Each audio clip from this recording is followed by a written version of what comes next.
Louis, jusqu'à dimanche se tient le salon de l'agriculture à Paris. On y parle beaucoup d'agribashing parce qu'en ce moment, les agriculteurs se font beaucoup critiquer, notamment sur l'utilisation de pesticides ou alors sur la maltraitance animale. Oui Alexandre, le terme agribashing, c'est même Emmanuel Macron qui l'utilise le plus. Je sais l'indignation, la souffrance que beaucoup ressentent face à ce qu'on appelle désormais l'agribashing. Alors, ok, mais c'est quoi exactement l'agribashing? Eh bien Alexandre, l'agribashing, c'est assez flou, c'est l'ensemble des critiques faites au monde agricole, comme l'utilisation des pesticides ou la maltraitance animale. On a voulu en savoir un petit peu plus, alors avec Guillaume Gozalbès, on s'est rendu au Salon de l'Agriculture à Paris. On y a vu beaucoup de monde, on y a trouvé des vaches, des moutons et on a tendu notre micro. Alors dites-moi, l'agribashing, c'est quelque chose que vous connaissez au quotidien?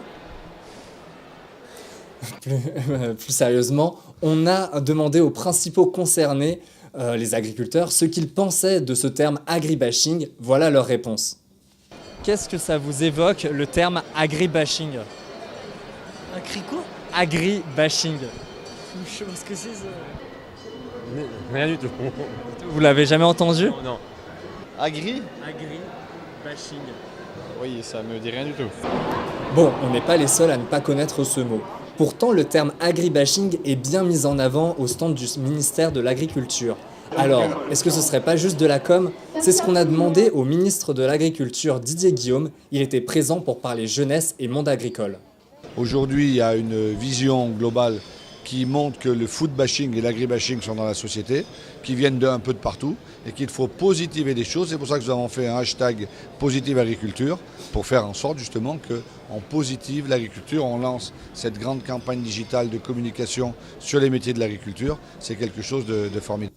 Alors Alexandre, on résume. Pour redorer l'image de la profession, on a un slogan, un hashtag, une campagne digitale. À ton avis, qu'est-ce qu'il manque?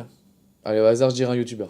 Exactement Alexandre, le ministère a trouvé son youtubeur, il s'appelle Théo, il a 19 ans, il veut devenir éleveur et sur sa chaîne YouTube, il montre les coulisses du métier.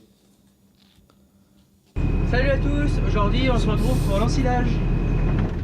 Le ministère en a fait son égérie le temps du salon, on a donc voulu lui poser une petite question. T'as pas peur justement d'être un peu récupéré par le ministère? Moi je trouve ça vachement gratifiant et vachement cool de pouvoir aider grâce au ministère à pouvoir finalement déjà avoir plus d'audience pour moi, pouvoir toucher davantage de jeunes et d'autres personnes. Donc je pense que c'est vachement positif pour les deux en fait. Le phénomène se développe sur YouTube. Par exemple, Étienne Fourmont, plus connu sous le pseudo d'Étienne YouTuber, raconte le quotidien de son exploitation. Je voyais beaucoup de messages anti-élevage et je me suis dit mais c'est Quel type?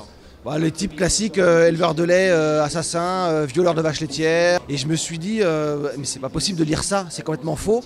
Donc je me suis dit il faut que j'explique ce que je fais réellement chez moi pour contrer ces messages-là en fait. Et il a même fait une vidéo de fact-checking. On s'arrête sur une photo où on a l'impression qu'on a une mamelle qui est pleine de sang. Ce qui est faux évidemment.